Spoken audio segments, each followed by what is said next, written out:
ॐ वसुदेवसुतं देवं कंसचाणूरमर्दनं देवकी परमानन्दं कृष्णं वन्दे जगद्गुरुम्. Who is truly a yogi? This question can puzzle, bewilder many a reader of the scriptures, of especially Bhagavad-Gita.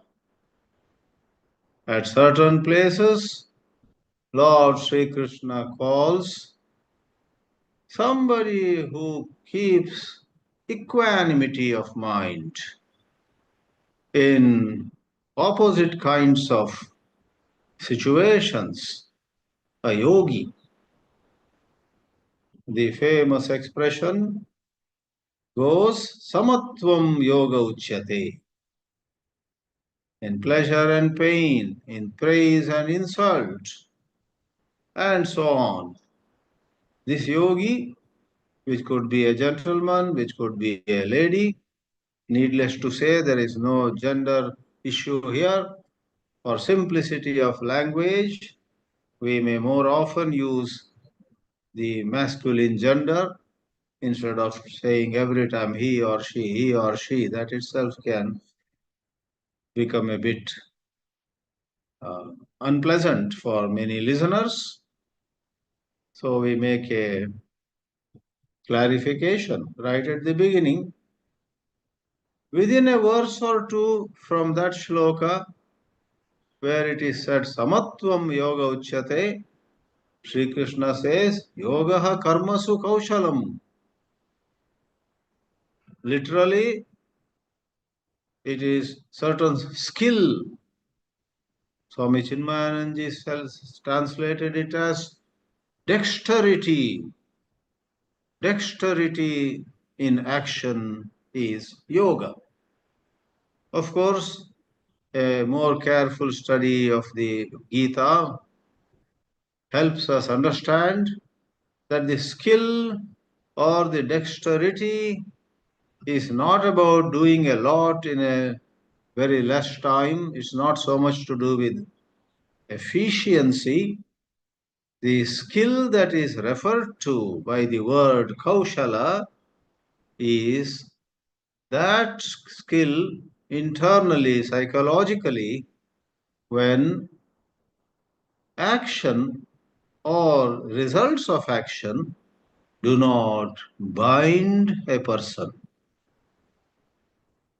So you and I would be yogis if we sometimes fail, sometimes win, but more than the failure or the victory or success, we become yogi by not getting either proud, arrogant with our success, nor depressed or ashamed of our failures.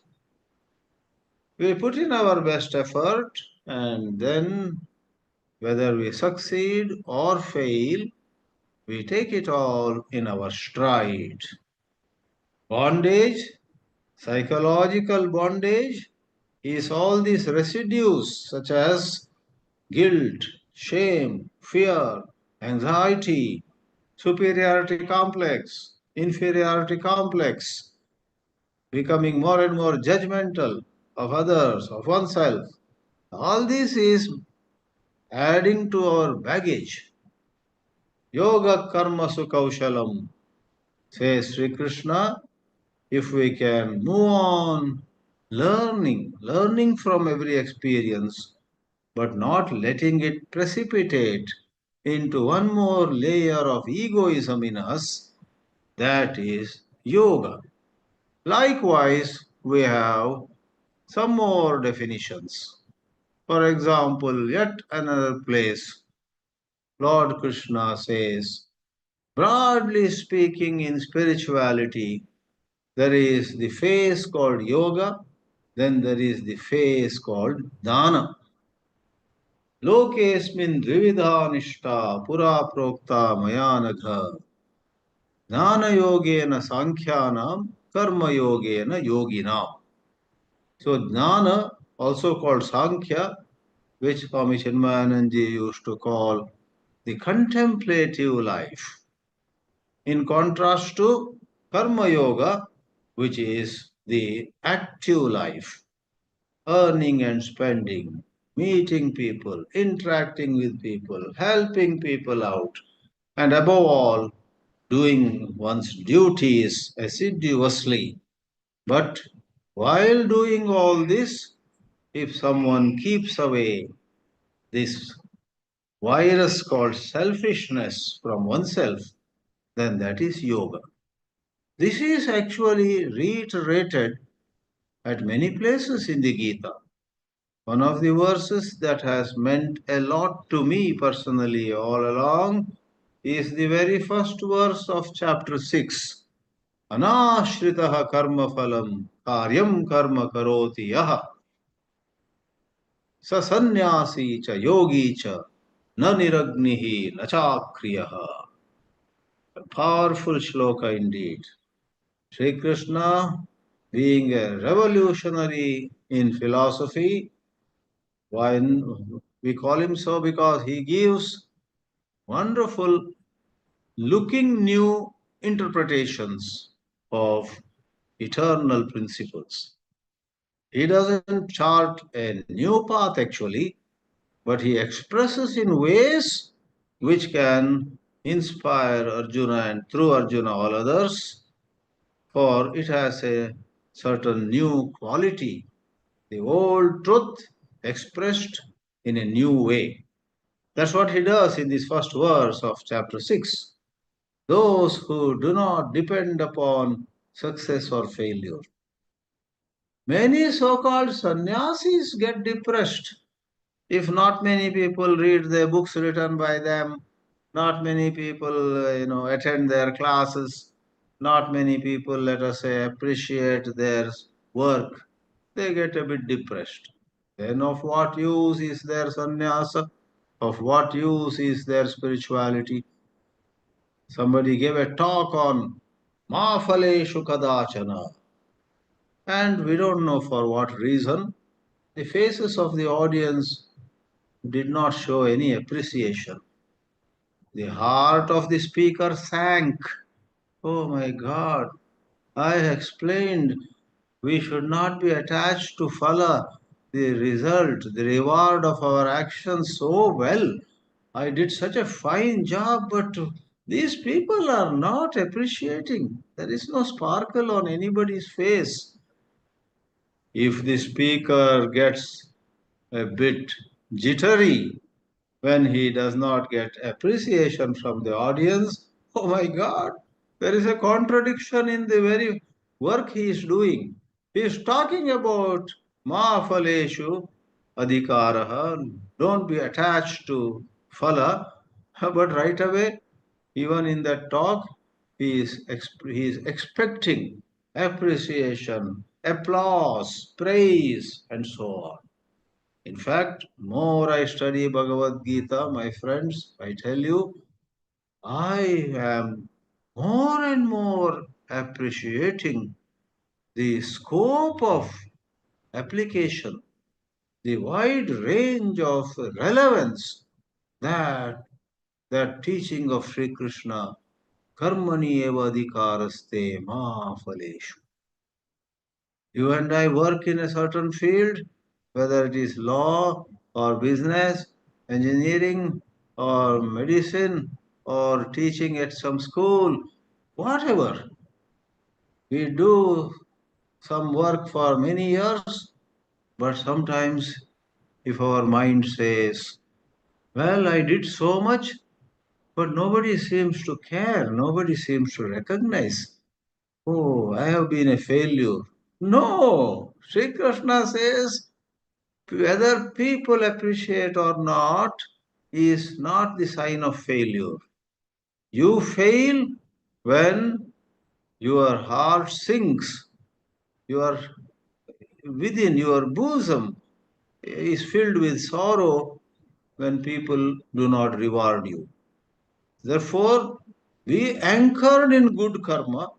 Notice what people are doing and respond if you like, but don't let the enthusiasm in you, don't let your devotion to God take a back seat, take a beating, because there is not much reward, recognition, appreciation, regard, etc. Well, there may be some factors for which, like this audience which did not even smile when the speaker spoke so well about Karma Yoga, might have had a bad dinner half an hour before. All of them must be having some stomach problem. So we don't know. Why bother about their blank faces? Find out if there was some other issue. Maybe they were not hearing at all. Your mic was not working. Some technical issue. That's a different matter. You must find that out.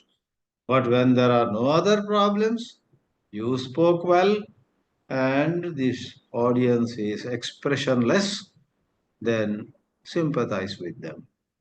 So, more I study Gita, I find one after another situations of sorrow or disappointment or depression, etc., in human life, in your life, in my life, is connected to phala asakti. Phala asakti. We are so attached to what we get. And Lord Shri Krishna says in the first shloka of the chapter 6, Sa sannyasi, sa yogi cha. Call him the yogi, call him the sannyasi also, who does not depend upon what she or he gets, who rejoices in learning from life, learning from lessons of life, moving on in enhancing, improving his or her contribution. I will serve better, I will do better tomorrow. I don't mind whether people praise me or not. That is anashritaha karma phalam. Ashritaha means slavishly dependent on what one got in life, what one is getting in life, what one will get in life, etc. So, a karma yogi is called yogi. I can as well conclude this session now.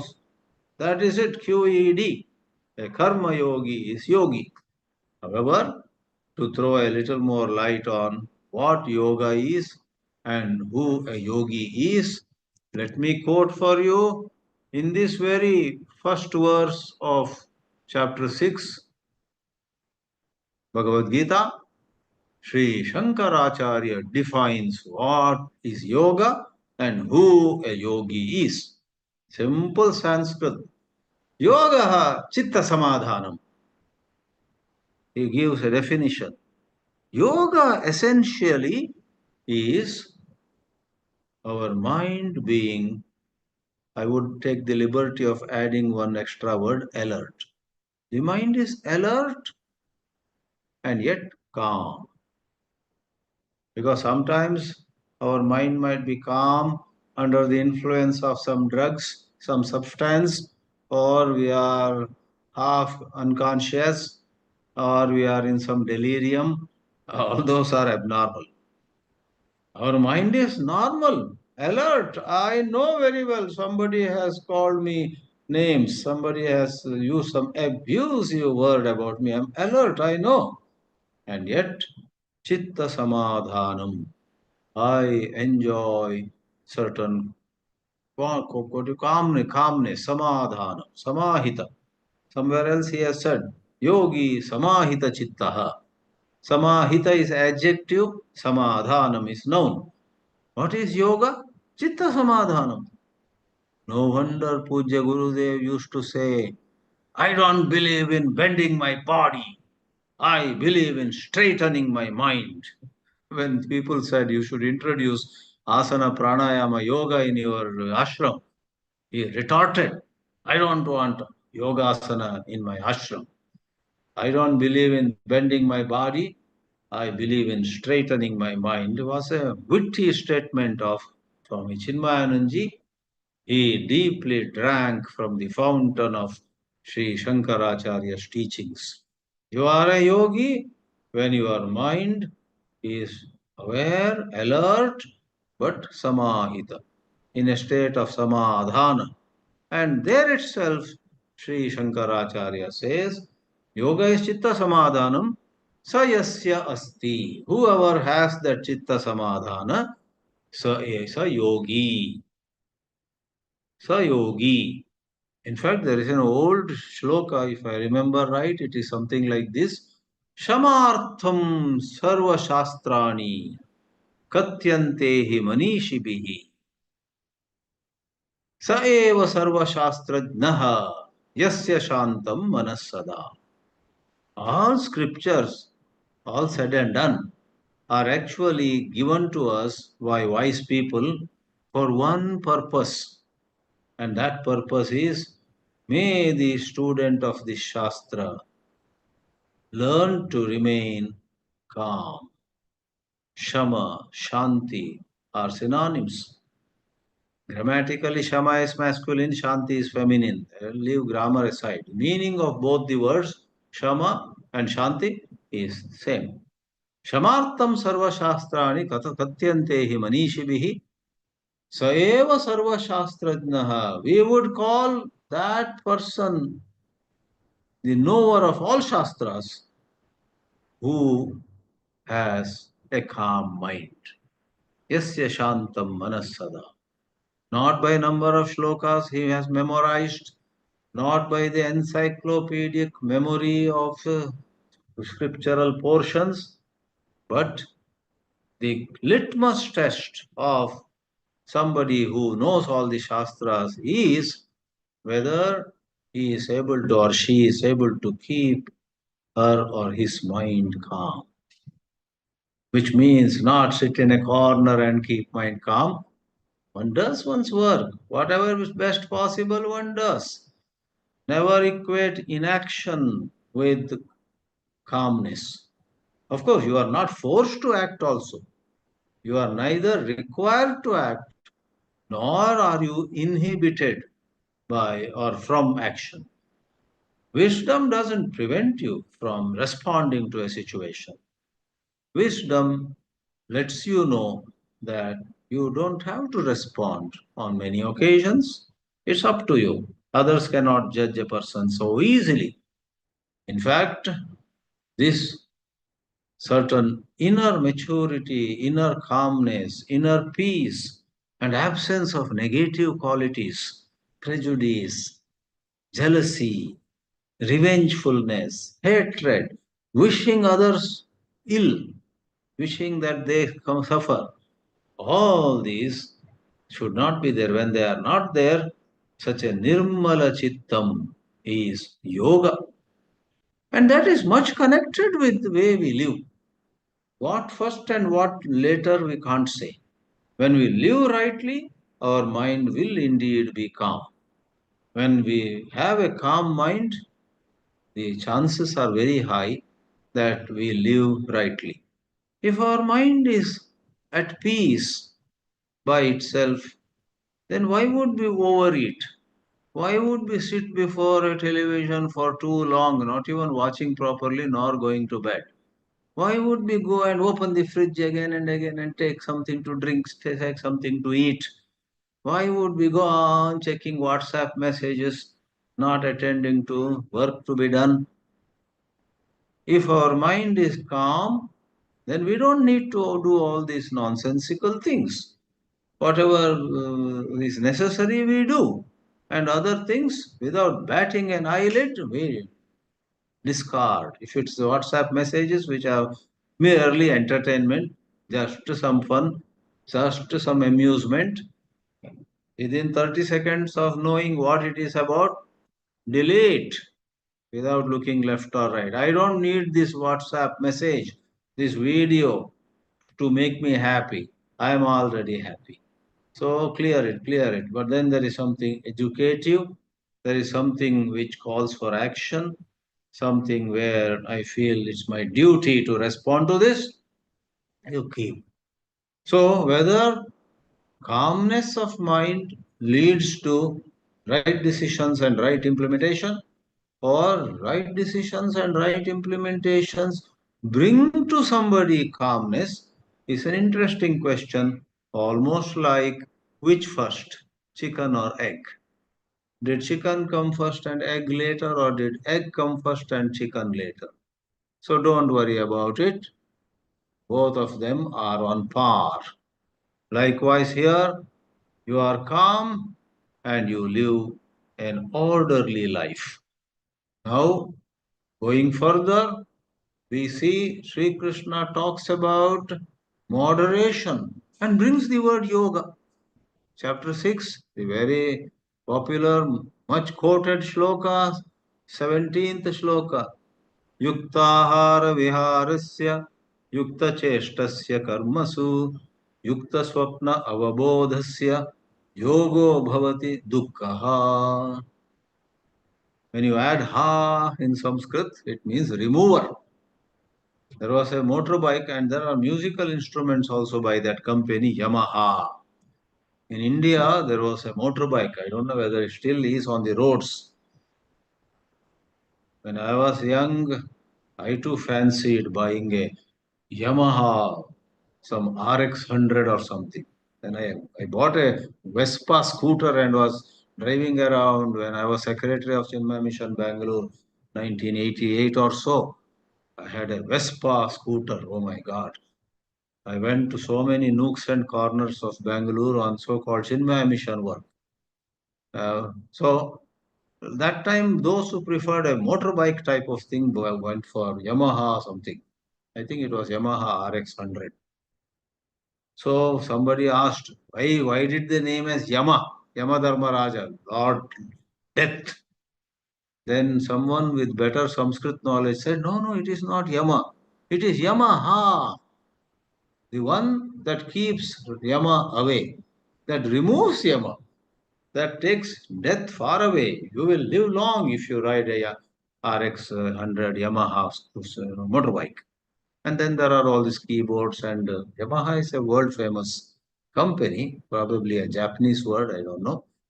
So the shloka 17 of chapter 6 says if somebody is moderate in food, in sleep, in all one's activities, neither excess nor less than what is optimum, one always knows how far to go and where to stop, then that person has yoga in his life, and that yoga is dukkha. Dukkham hanti.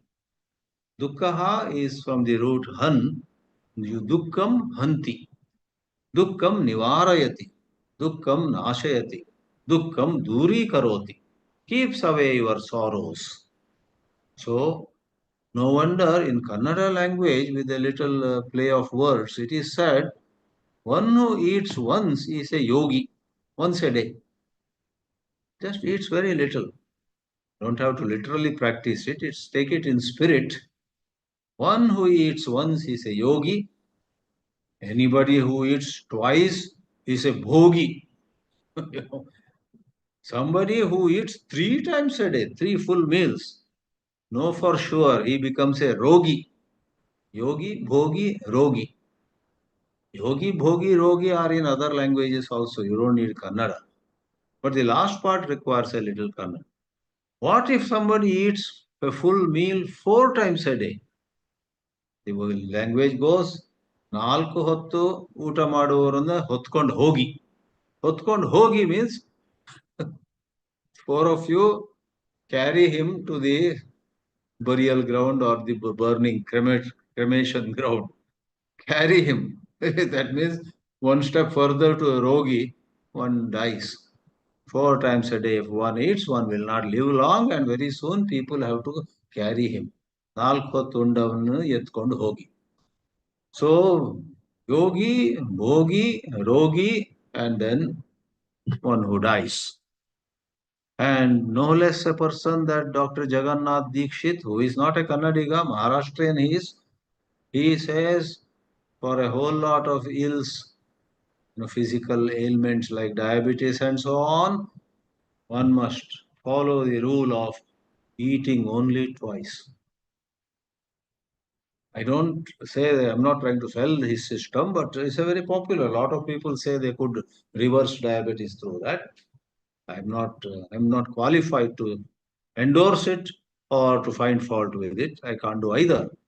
But I too had the opportunity to meet him, and I tried his method for some time. And for some other reason, not because it was not working, but some other reasons, I changed. But he says in one of his videos, that's what attracted me and made me go and see him, Dr. Jagannath Dikshit in Pune. He's very, very well known in India and maybe to some extent abroad also. There was a short video which came to me. Dr. Dikshit went to the ashram of Sri Ravi Shankar in Bengaluru, met Sri Ravi Shankar, and stayed, I think, 1 or 1.5 days in that ashram. That time, a journalist came and interviewed him. And in the interview, speaking from Bangalore, though he is not a Kannadiga, he quotes this Kannada statement. One who eats once is a yogi, one who eats twice a day is bhogi, one who eats 3 times a day is rogi, and one who eats 4 times utkond hogi. Carry him to the cremation ground. So interesting. So yoga is self-control, but we must always remember self-control is not merely by imposing on ourselves without really sincere appreciation, without really deeply understanding why we are doing whatever we are doing. So going further, after moderation is called yoga. Yogo bhavati dukkha. Sri Krishna also says at another place in chapter 3, in a shloka that was very dear to Pujya Swami Chinmayananji, Mai sarvani karmani sanyasya adhyatma chetasa nirashir nirmamo bhutva yudhyasva vigata jvaraha. Wonderful advice on how we must live, offering all our actions at the feet of God. God, it is you who are making me do this. It is you who are giving me the energy, the thought. I remember you as inseparable from my life. Whatever I am doing is as per your will, therefore I should not worry. Mai sarvani karmani sanyasya.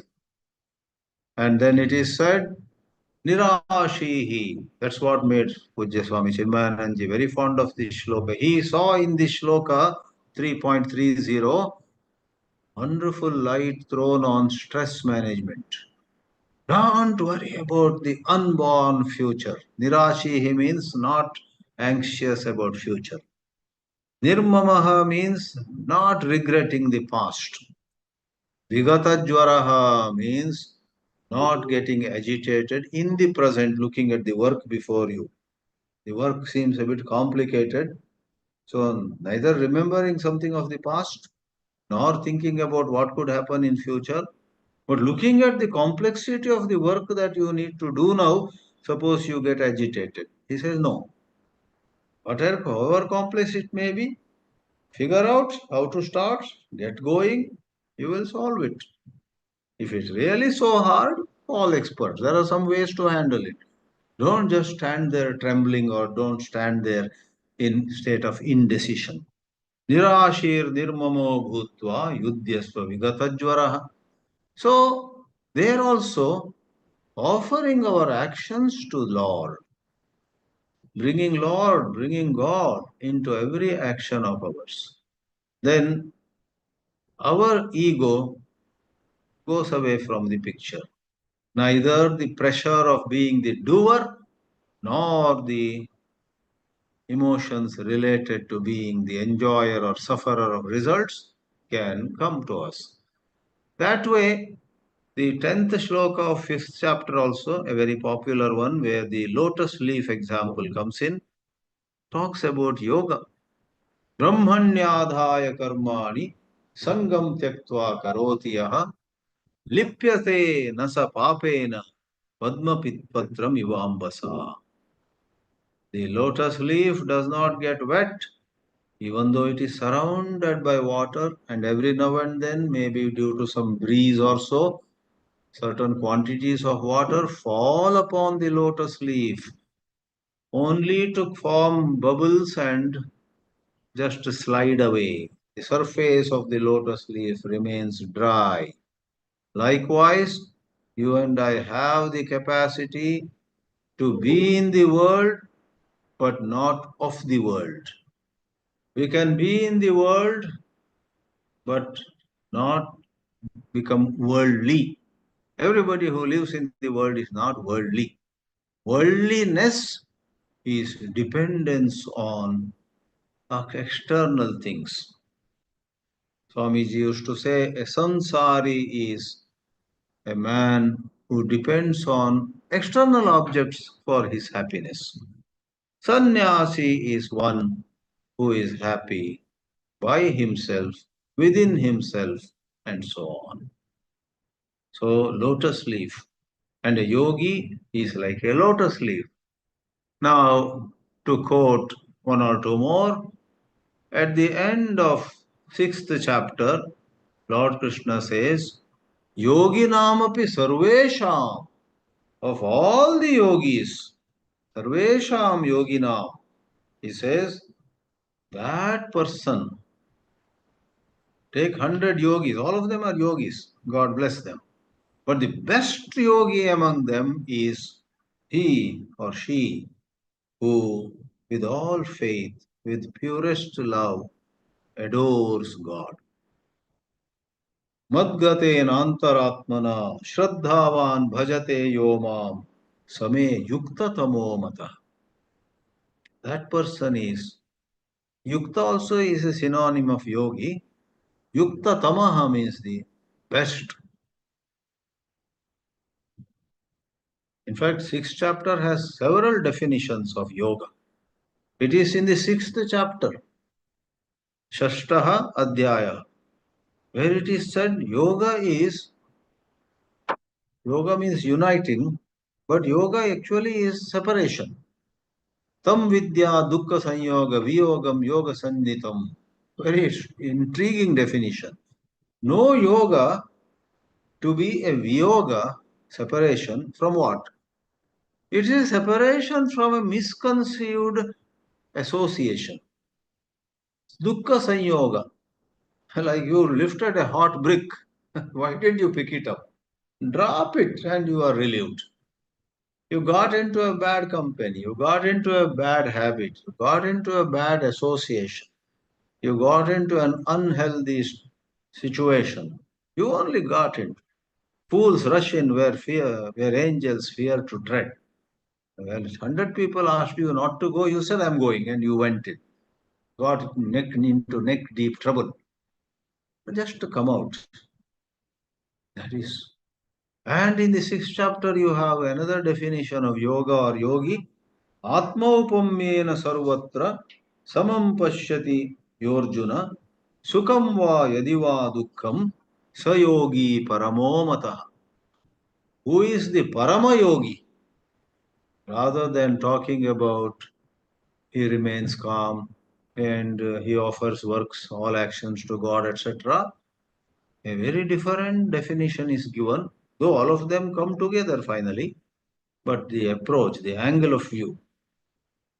He who sees others' joys and sorrows as his own joys and sorrows. Atma upamyena sarvatra samam pashyati orjuna. Somebody meets with an accident and you feel, oh no, I don't know why this happens. Other day, some children in Bombay purchased some balloons filled supposedly with helium. They brought it for celebration of a friend's birthday. And there were some candles also burning. Look at what happened. Those balloons should have been filled with helium, but those who filled whatever gas into them found out that filling hydrogen costs much less. That means their profit margin would be much more. So instead of helium, they filled hydrogen. And hydrogen apparently is inflammable. combustible. So when it came near the flame of a candle, not only the balloon's skin ruptured or got burnt, but the hydrogen inside came in contact with the flame, and there was suddenly a lot of fire, accidents, several people got burnt. Now, something like that happens. If you are a yogi, don't say samadhana chitta. Don't say whatever happened, happened for good. Wrong place to quote the right thing. No. If you are a true yogi, you will be shocked. You will feel sad as though your own child, your own grandchild got burnt. Atma upamena, as though I myself am suffering through those people. Sukham va yadi va dukkham. To be happy at somebody succeeding. As we get older and older, we find that we are slowly going to backstage. And a lot of young men and young women are stealing the show. They are on all stages. They are shining. They are in limelight. If we have grown spiritually, if we have risen towards yoga without batting an eyelid, we will be happy to hear that their son and this lady's grandson, this nephew's daughter, that young person, oh, that boy in our town who came from such a poor family, it seems he's a very wonderful, professional in Singapore or in New Delhi. You hear, oh, really, that boy, I used to see him. He has become such a wonderful professional. I'm so happy. Truly, you are happy. Then you are a yogi. I think from a human values point of view, that particular verse, chapter 6, verse 32, says the true yogi cares for all, really wants all to be happy. Even the criminals, he has a good wishes for the criminals that they may stop doing their crime. Even the violent ones should let go to eschew their violence. So he has good wishes towards all. In this way, it remains an interesting study to see who is a yogi. Therefore, what is our final take? Please don't say. Swami Chidananji gave so many definitions of yoga today, and he began saying there are many definitions, leaving any student puzzled. After the webinar, we are more puzzled than ever before. Don't say, I'll give you a simple definition. To ask who is truly a yogi is like asking who is truly spiritual. Who is truly spiritual? Someone who enjoys happiness inside is very spiritual. Someone who serves people, who helps everybody in need. The hands that serve are holier than the lips that pray. There is a saying which all of you know. That is also true. And somebody whose life is extremely simple, moderate food, simple, a few sets of dresses, that's all. But very active, very available, very alert, quite sensitive, and being sensitive responds to situations rather than turning his face away. That person also is spiritual. Therefore, just as to call someone spiritual, mere external factors are not enough. It is the inner story of absence of selfishness, richness of love of God, love for fellow beings, etc. A certain inner richness makes one spiritual. Likewise, a yogi may express himself in many ways. Therefore, there is no confusion, no puzzle, no bewilderment. A yogi is somebody of a great inner evolution, a great inner maturity. a great inner flowering. The soul inside him has as though blossomed, while vast numbers of humanity are on the way. They are a little ripe here, but alas, quite raw at some other places. Saying this, let me conclude this little bit of loud thinking on yogi and yoga. Yatra yogeshwara Krishnaha, yatra partho dhanurdaraha, tatra shrir vijayo bhutir dhruva nitir matir mama. Om namo bhagavate vasudevaya.